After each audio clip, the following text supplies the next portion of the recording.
அனைவருக்கும் வணக்கம். சாரதி real estate என்று அன்புடன்.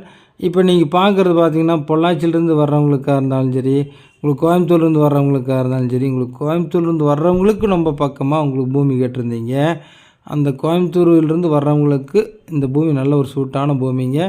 மொத்தம் ஒரு 10 நிமிஷம் ட்ராவல் பண்ணி கோயம்புத்தூர்லேருந்து வந்தீங்கன்னா, உக்கடத்துலேருந்து ட்ராவல் பண்ணி வந்தீங்கன்னா இந்த பூமிக்கு வந்துடலாங்க. அந்தளவுக்கு ரொம்ப பக்கமாகவே இருக்குது. முள்ளுப்பாடி கேட்டிலேருந்து ரொம்ப பக்கமாக இந்த பூமி அமைஞ்சிருக்குதுங்க. எல்லாம் செம்மண் பூமியாக அமைஞ்சிருக்குது. 3 ஏக்கர் பூமியாக இருக்குதுங்க. எல்லாம் ஃபென்சிங் போட்டு நல்லா பராமரிப்பில் வச்சுருக்குறாங்க. இதுக்கு பார்த்திங்கன்னா தனி கிணறு இருக்குது. அதுக்கு பார்த்திங்கன்னா ஃப்ரீ இபி சர்வீஸும் இருக்குதுங்க. அது இல்லாமல் போரும் இருக்குதுங்க. நீங்கள் 3 ஏக்கரை ஒன்றா வாங்கினாலும் வாங்கலாம், அல்லது ஒவ்வொரு ஏக்கராவாக நீங்கள் வேணும் அப்படின்னு சொன்னீங்கனாலும் உங்களுக்கு அது வாங்கி கொடுக்கலாமுங்க. நல்ல ஒரு ட்ரிப் லைன் போட்டு நல்ல பராமரிப்பில் வச்சுருக்குறாங்க. ஊருடி பூமியாக இருக்குது. எல்லாம் செம்மண் பூமிங்க. இந்த பூமி மிஸ் பண்ணிட வேண்டாம். தேவையானவங்க ஸ்க்ரீனில் தெரிகிற நம்பருக்கு கால் பண்ணுங்கள். நன்றி, வணக்கம்.